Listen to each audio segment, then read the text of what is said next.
নমস্কার। যুক্তি তর্ক সঙ্গে অর্কই আপনাদের স্বাগত। আপনাদের সঙ্গে আমি অর্কপ্রভ সরকার। সেই তো মুখটা পুরল, তাহলে এত রোয়াব দেখানোর তো কোনো দরকার ছিল না। বোলপুরের প্রশাসনিক সভা থেকে দিদিমণি বলেছিলেন যে নির্বাচন কমিশন ক্ষণিকের অতিথি। বিএলওদের উদ্দেশ্যে তিনি বলেছিলেন যে আপনারা সরকারের কাজ করবেন, যখন নির্বাচনের নির্ঘণ্ট ঘোষণা হবে তখন সবকিছু নির্বাচন কমিশনের আওতায় চলে যায়। সরকার ছিল, সরকার আছে এবং সরকার থাকবে, এটা বলেছেন। অর্থাৎ পরোক্ষে চমকে ছিলেন যে বিএলওদের, যে তারা যেন তার কথাকেই গুরুত্ব দেন, কমিশন যা বলবে সেটা মানার দরকার নেই।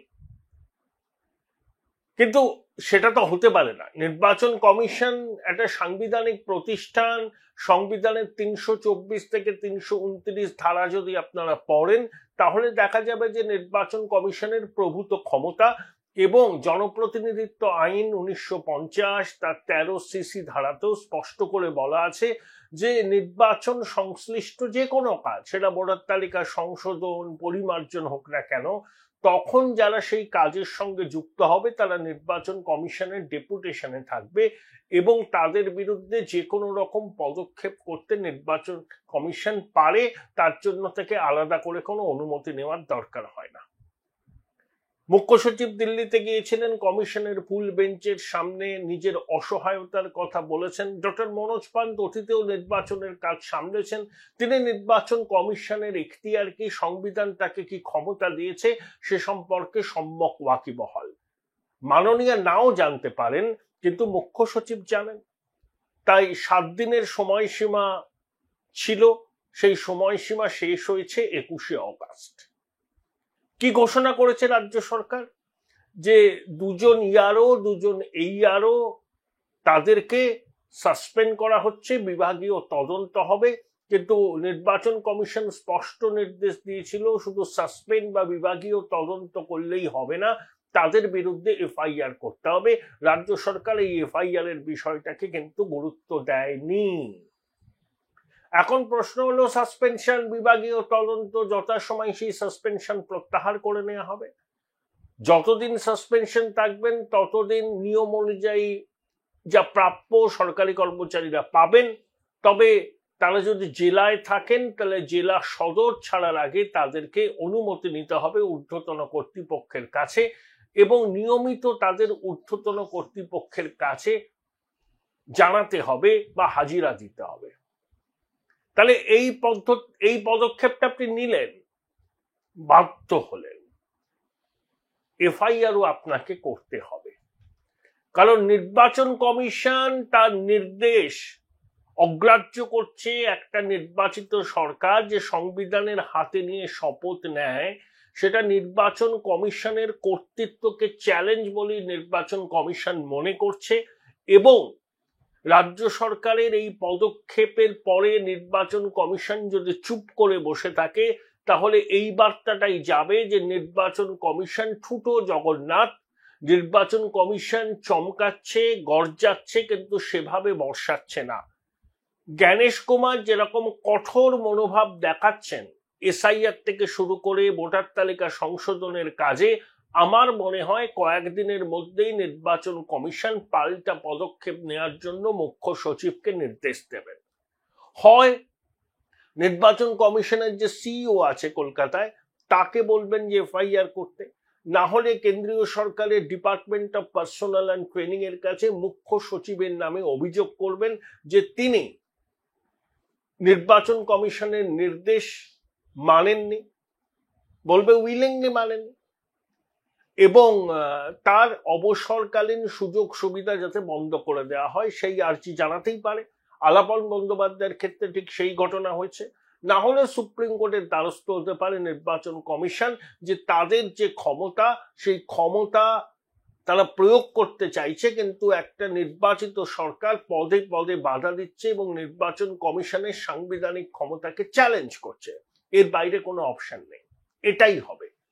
নির্বাচন কমিশন চুপ করে বসে থাকার বান্দা নয় এবং তারা ঠিক সময়ে ঠিক রকম পদক্ষেপই নেবে। এখন দুটো জিনিস খুব স্পষ্ট হচ্ছে।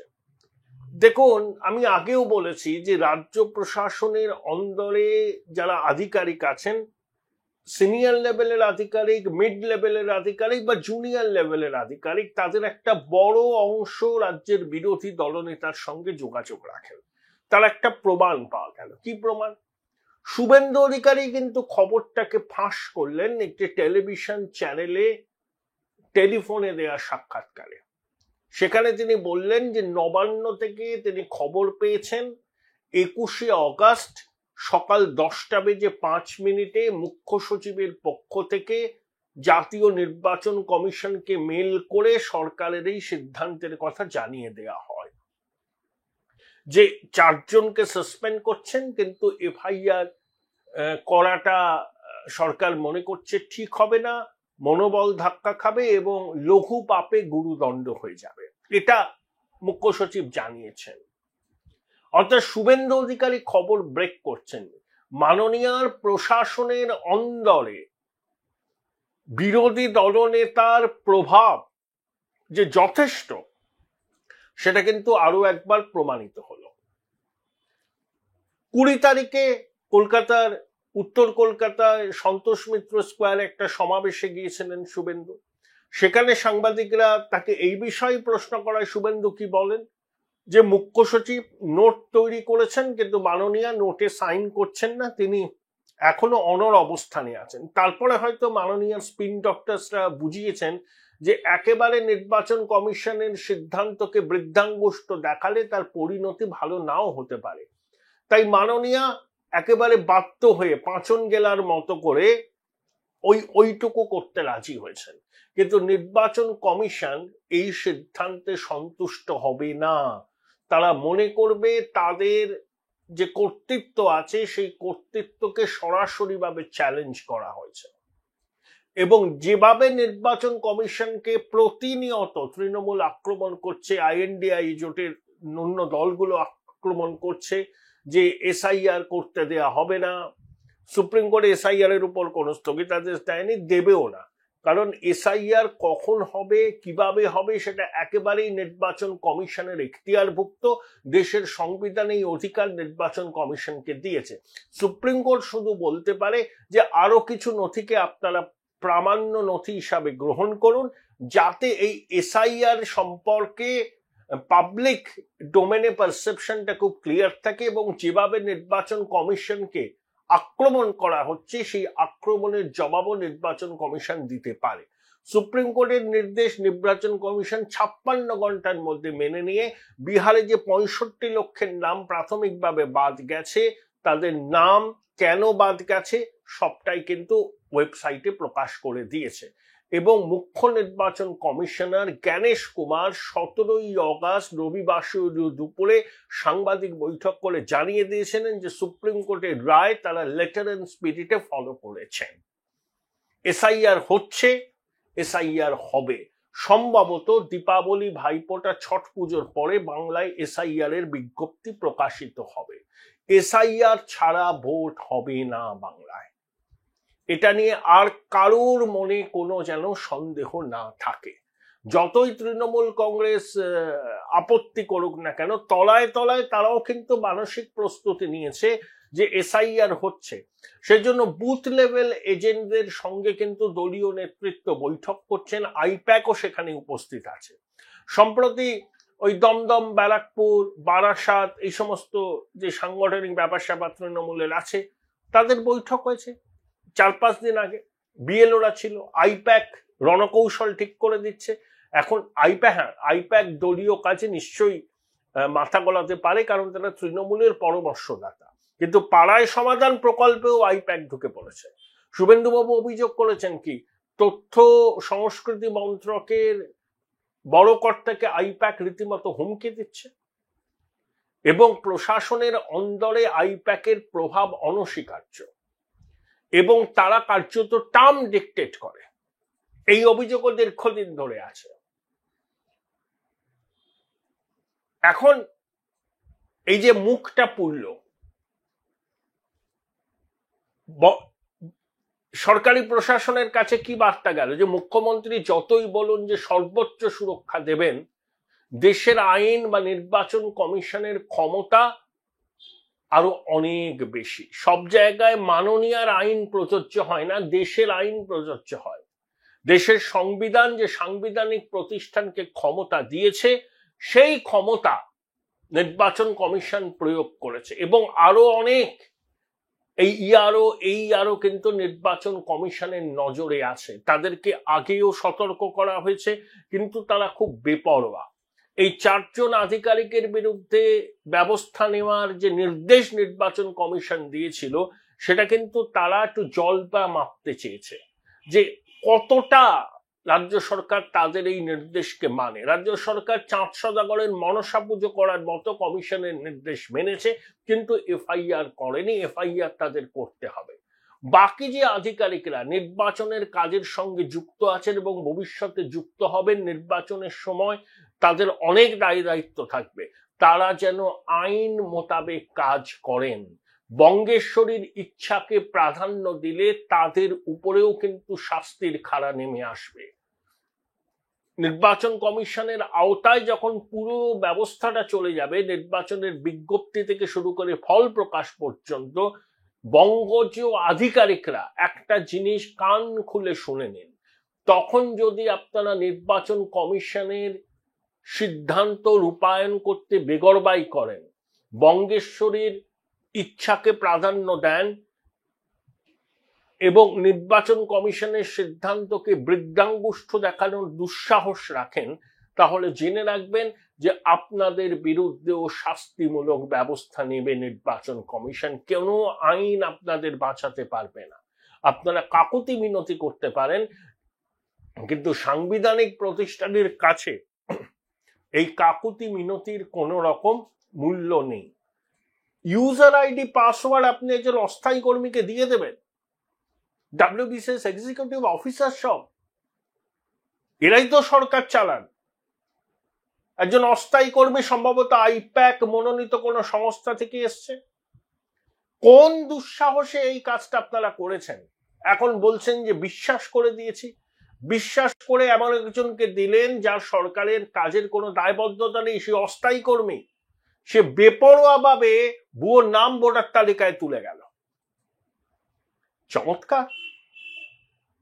এখন বলছেন যে বিশ্বাসে হয়, সরকারি আধিকারিকরা কাজের খুব চাপ পড়ে গেলে অন্য সরকারি আধিকারিককে বলেন যে একটু সাহায্য করতে, যাতে তার চাপটা লাঘব হয়। সব মানলাম, কিন্তু আপনি অস্থায়ী কর্মীকে ইউজার আইডি পাসওয়ার্ড দিয়েছিলেন কেন? আপনারা কি জানেন না যে অস্থায়ী কর্মীর সরকারের প্রতি কোনো দায়বদ্ধতা নেই এবং সে একটি বেসরকারি সংস্থা নিয়োগপ্রাপ্ত কর্মী?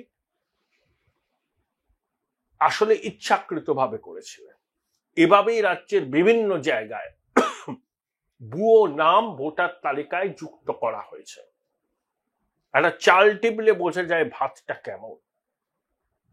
যখন এসআইআর হবে, কম করে 70 লক্ষ নাম বাদ যাবে, কম করে। রাজ্যে আরো বেশি হতে পারে। সীমান্তবর্তী অঞ্চলে যেভাবে বিভিন্ন বিধানসভা কেন্দ্রে ভোটারদের সংখ্যা বৃদ্ধি পেয়েছে বিগত 15 বছরের, কোনো বাস্তব অঙ্কে সেটা মেলে না। অর্থাৎ ভুয়ো ভোটার, মৃত ভোটার, জাল ভোটার, অনুপ্রবেশকারীরা এখানে ভোটার তালিকায় নাম তুলেছে, তাদের নাম বাদ দিতে হবে। কিন্তু মাননীয়ার মুখ পড়ল প্রশাসনের আধিকারিকদের কাছেই। মাননীয়া যে বলতেন না যে আমি আছি, কারুর কোনো চিন্তা নেই, তিনি আছেন, অবশ্যই আছেন। Join Indian Institute of Hotel Management now. Right choice, right decision. যতদিন এই সরকার থাকবে তিনি প্রশাসনের সর্বাধিনায়িকা থাকবেন, কিন্তু তাকে সংবিধান মানতে হবে, দেশের আইন মানতে হবে। তার কথাই কিন্তু আইন নয়। সরকারি আধিকারিকরা এটা ভালোভাবে শুনে নিন। দেশের আইন মোতাবেক কাজ করুন, নির্ভয়ে কাজ করুন, কেউ আপনাদেরকে সাগ্র স্পর্শ করতে পারবে না। কিন্তু সরকারের আইন নির্দেশ, নির্বাচন কমিশনের নির্দেশকে বৃদ্ধাঙ্গুষ্ঠ দেখিয়ে বেপরোয়া ভাবে যদি আপনারা বঙ্গেশ্বরীর হুকুম তালিম করতে থাকেন, তাহলে আপনাদের উপর শাস্তির খাড়া নেমে আসবে। আমি আগে অনেকবার করে বলেছি যে এই জমানায় চৌর্যবৃত্তির সাম্রাজ্য প্রতিষ্ঠিত হয়েছে। সুপ্রিম কোর্টও বলল এই যে এসএসসির নিয়োগ নিয়ে, যে অযোগ্যদের যেন তেন প্রকারেণ একটা সুযোগ করে দেওয়া, সেটাই রাজ্য সরকারের কর্তব্য। 45% নাম্বার স্নাতক এবং স্নাতকোত্তরে থাকলে পরীক্ষায় বসা যায়। 2016 সালে সেটাই নিয়ম আছে। হঠাৎ করে বিধিতে বলছে 50% নাম্বার রাখতে হবে স্নাতক এবং স্নাতকোত্তর স্তরে। ন্যাশনাল টিচার্স কাউন্সিলের নাকি নিয়ম। এখন সুপ্রিম কোর্ট বলছে যে এগুলো আগে জানাননি কেন? তার মানে যোগ্য চাকরিহারাদের আপনারা বার করতে চাইছেন, প্রক্রিয়ার বাইরে রাখতে চাইছেন, আর অযোগ্যদের যেন তেন প্রকারেণ এই প্রক্রিয়ার মধ্যে যুক্ত করতে চাইছেন। অত্যন্ত লজ্জাজনক। আর কবে রাজ্য সরকারের ঘুম ভাঙবে? লজ্জাও ইহাদের দেখিয়া লজ্জায় সরিয়া দাঁড়ায়। রিভিউ পিটিশন খারিজ হয়ে গেল। রিভিউ পিটিশনের গল্প মাননীয় বাজারে ছেড়ে বিভ্রান্ত করেছিলেন। অভিষেক মানু সিংভি বলেছিলেন যে রিভিউ পিটিশনের সুরাহা প্রায় হয় না বললেই চলে, 0.01%। ঠিক তাই হলো। মাননীয় শাসক দল মুখপাত্ররা সব রিভিউ পিটিশন দাখিল করেছে বলে আশ্বস্ত করতে চাইলেন যোগ্য চাকরিহারাদের। সেটা যখন খারিজ হয়ে গেল, তখন আবার এই নতুন বিধি প্রণয়ন করলেন। সুপ্রিম কোর্ট বলেছে যারা যোগ্য চাকরিহারা, যারা এই ডিসেম্বর পর্যন্ত স্কুলে চাকরি করবে, তাদেরকে পুরনো নিয়মেই বসার সুযোগ দিতে হবে। আগে বলেছিলেন না যে অযোগ্যদের ভাতা দেয়া হবে, গ্রুপ সিতে 25, গ্রুপ ডিতে 20, কলকাতা হাইকোর্ট স্থগিতাদেশ। যারা অযোগ্য, তারা অযোগ্য কিনা সেটা মাননীয় বিচার করবেন, তারপরে তাদেরকে অন্যভাবে কোথাও অ্যাকোমোডেট করা যায় কিনা সেটা নিয়ে তিনি ভাববেন বলেছিলেন। এখনো ভাবেননি, বা তলায় তলায় ভেবেছেন কিনা জানি না, বিজ্ঞপ্তি প্রকাশ করেননি। তিনি জানেন বিজ্ঞপ্তি প্রকাশ করলে বিজ্ঞপ্তি খারিজ হয়ে যাবে। সুপ্রিম কোর্টে বারবার মুখ পড়ছে, বারবার। লজ্জা শরম বিন্দু মাত্র এদের নেই। শিক্ষাটাকে লাটে তুলে দিয়েছে। লাটে তুলে দিয়ে যেন তেন প্রকারণে অযোগ্যদের পাশে দাঁড়াতে চাইছে, এটাই এদের প্রবণতা। কারণ এই অযোগ্যরা শাসক দলের বিভিন্ন স্তরের নেতাদের টাকা দিয়ে চাকরিটা পেয়েছে। তারা যদি সর্বশান্ত হন তাহলে কি তারা ছেড়ে কথা বলবেন? তারা তো ওই টাকাটা ফেরত চাইবেন।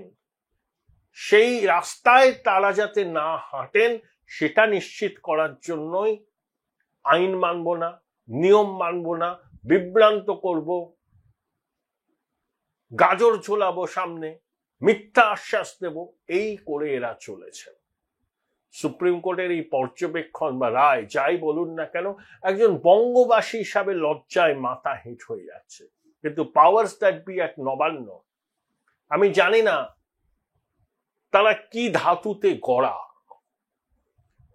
একজন সাধারণ পশ্চিমবঙ্গের মানুষ হিসাবে আমরা লজ্জিত হচ্ছি, কিন্তু সরকার বাহাদুরের লজ্জা শরম বলে কিচ্ছু নেই।